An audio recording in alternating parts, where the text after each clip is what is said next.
মা, মাঝে মাঝে ভাবি আমাদের স্বপ্নগুলো পুরো করতে গিয়ে তুমি তোমার নিজের আকাশটাকে কখন যে গুটিয়ে ছোট্ট করে নিয়েছো তা আমরা কখনোই টের পাইনি।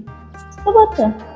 যখন খুব কঠিন হয়ে সামনে দাঁড়ায় তখন দেখি ছদ্মবেশ হয়ে থাকা মানুষগুলো একে একে সরে যাচ্ছে, কিন্তু ঠিক সেই মুহূর্তেও তুমি কোনো প্রশ্ন না করে শক্ত পাথর হয়ে আমার সামনে এসে দাঁড়াও। পৃথিবী যখন আমার ভুলগুলো নিয়ে বিচার করতে ব্যস্ত, তুমি তখন নিস্তব্ধে আমার সবটুকু দায় নিজের কাঁধে তুলে নাও।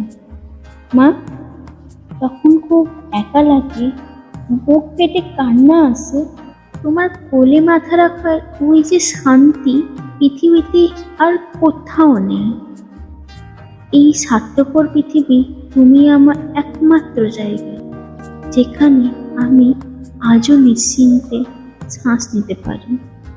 ভালো থেকো মা। মনের মানুষ পেলাম কই, প্রাণ খুইলা দুটো কথা কই।